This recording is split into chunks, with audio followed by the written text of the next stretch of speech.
Eu sou Hildegard Schneider e líder de World Wide Wings. Hoje, no episódio 65 em O Despertar da Noiva, falaremos sobre o tema Israel, Dois Povos, um Destino, parte 5. Muitos reivindicam o ajuntamento e repatriação das 10 tribos perdidas após a guerra iminente no Oriente Médio. Haverá espaço suficiente na Grande Israel para as 10 tribos perdidas voltando para casa. Isso significa que Israel ganhará esses países com as novas fronteiras para o Grande Israel nesta guerra, e então Yahvé sacudirá as terras e com a ira derramada as 10 tribos perdidas irão embora. Ezequiel fala disso no capítulo 20, nos versículos 33 e 34. Tão certo como eu vivo, assevera Yahvé Elohim, certamente reinarei sobre vós com mão poderosa e braço forte, e derramarei sobre vós toda a minha indignação, e vos arrancarei do meio dos povos, e vos congregarei trazidos de todas as nações, da terra às quais fostes espalhados, com mão poderosa e braço forte, e mediante toda a ira do meu zelo que já transbordou. A palavra derramar significa shafak, em hebraico, que também significa derramar sangue. Na minha opinião, o Messias virá depois da grande tribulação. Devemos ser extremamente cuidadosos ao especificar quando. Todos que forneceram qualquer informação sobre o tempo da volta do Messias até agora erraram. Acredita-se que a Terceira Guerra Mundial será o cumprimento do 7º selo do livro do Apocalipse. Então, todas as nações, grandes ou pequenas, se levantarão umas contra as outras, e se Yeshua não voltasse, nenhuma carne sobreviveria. Uma reflexão final. Nem todo mundo que parte para o grande êxodo irá para o país. Isso é muito sério. Ouça o que Yahvé diz sobre isso. Eu mesmo os tirarei das terras das suas peregrinações, mas não permitirei que retornem à terra de Israel, a fim de que compreendam que eu sou Yahvé, o Eterno. Ezequiel 20, 38. E por que eles não entrarão? A razão está no mesmo versículo. E separarei dentre vós os amotinados, desobedientes e que se rebelam contra mim. E o versículo anterior diz: Eis que farei passar sobre os vossos lombos a minha vara de correção. Eu vos disciplinarei e vos farei entrar no vínculo da aliança. Ezequiel 20, 37. Passar sob a vara de correção é um termo usado para descrever a lealdade à Torá. Aqueles que não vivem em seus ensinamentos não entrarão na terra da aliança. Muitos acreditam que seremos tirados de tudo o que está por vir, arrebatados ao céu, por assim dizer. Eu não acredito. Quero dizer que no final da tribulação, quando Yeshua vier, aqueles que viveram em sua aliança serão atraídos a ele como uma recompensa, não como uma remoção de tudo o que está por vir. Essas declarações proféticas são, por um lado, muito violentas, mas por outro lado, uma grande esperança, baseadas na firme promessa de que ele nos trará de volta a Israel. E então, começamos também a entender que Yahvé está secretamente trabalhando para trazer as 10 tribos de volta para casa. Estamos agora nos aproximando de um grande julgamento em preparação para o êxodo maior, o retorno das tribos perdidas ao redor do mundo. As economias entrarão em colapso e o desemprego, o descontentamento, a agitação, as intervenções militares, as guerras civis e o jihad global virão junto. Antes do início da Segunda Guerra Mundial, também houve um colapso econômico. A Grande Depressão, ou crise de 1929, onde houve o declínio do valor do dinheiro. E sempre aconteceu que um bode expiatório foi usado, e será o caso novamente. Tudo isso vem com traição. Vemos esses padrões começarem a surgir, tanto aqui na Europa quanto na América. Nosso tempo lembra o Egito, quando as 10 pragas caíram, a coligação dos israelitas começou. E Yahvé trará as 10 tribos perdidas de cada país onde foram espalhadas.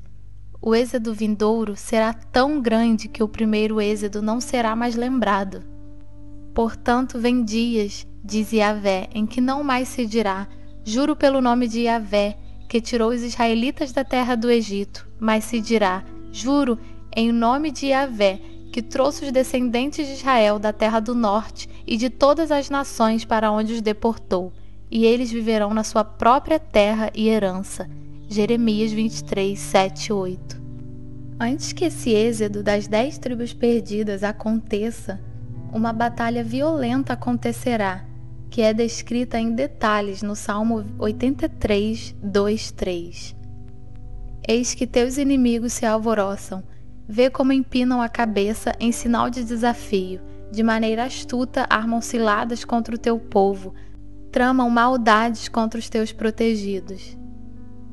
Os ataques são contra a casa de Judá, os judeus, mas também contra a casa de Israel, as 10 tribos perdidas. Juntos, a casa de Judá e as 10 tribos perdidas são o seu povo. Conjeturam: vinde, exterminemo-los da face da terra, a fim de que não haja mais qualquer lembrança do nome de Israel. Salmo 83, 4. Mas se os cristãos, muitos dos quais pertencem às tribos perdidas, são mortos na jihad, isso também vai diretamente contra Israel, com base no entendimento de que Israel inclui a casa de Judá e a casa de Israel, ou seja, as 10 tribos perdidas. Eles deliberam de comum acordo, é contra ti que estabelecem conchavos.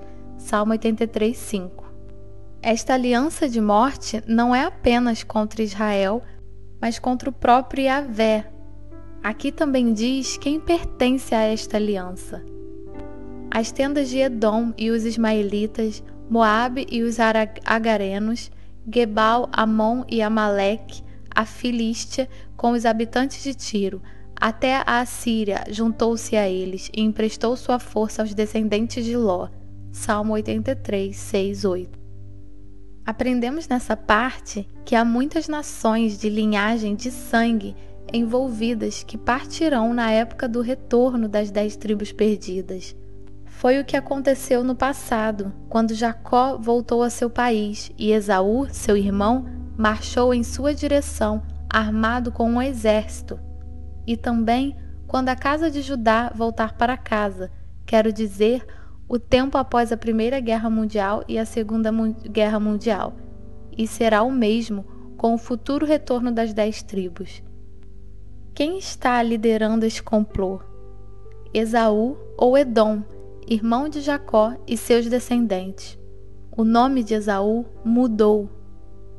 Esaú chegou esgotado e faminto do campo e pediu-lhe: deixa-me comer desse cozido vermelho, pois estou com muita fome e exausto. Por isso, mais tarde, deram também a Esaú o nome de Edom, ou seja, vermelho. Gênesis 25, 29 e 30. E aquele nome Edom agora aparece no topo da lista daqueles que estão na aliança contra Yahvé e seu povo. Mas Yahvé destruirá Esaú.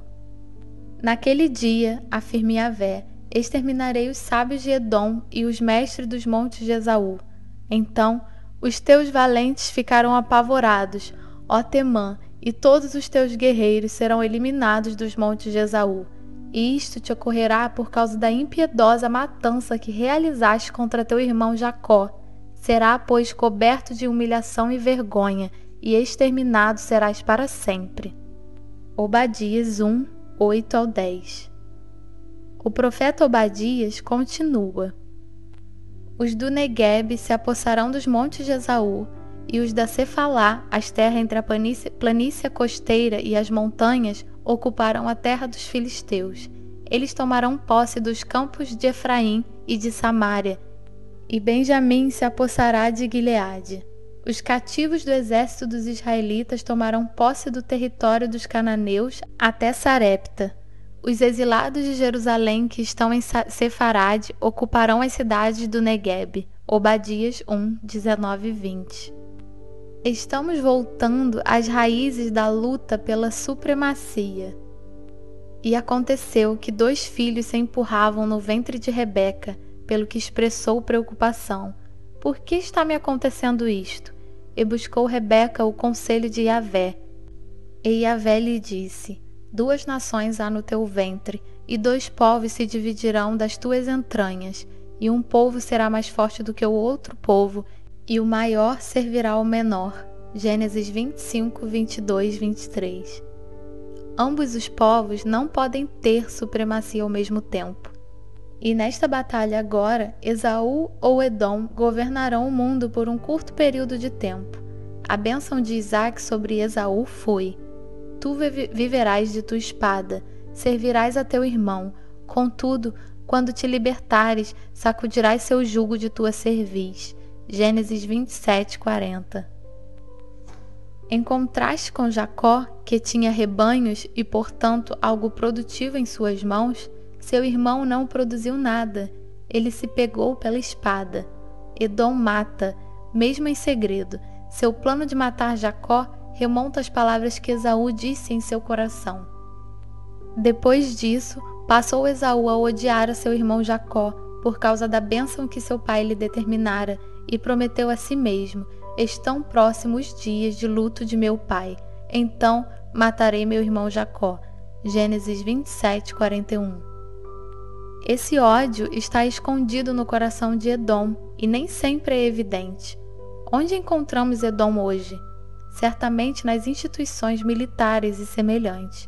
Edom é atraído pelo controle de poder, como sistemas bancários, tráfico de drogas, militares, terror, mas também por sociedades secretas, como a maçonaria e etc.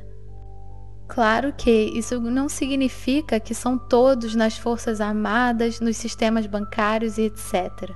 É Edom, controlado por Roma. Aqui para uma abordagem de pé cristão grego-romana e Babilônia. Edom quer estabelecer uma nova ordem mundial, excluindo os crentes do sistema mundial de Edom. Continuaremos no próximo episódio de O Despertar da Noiva. Sejam todos ricamente abençoados.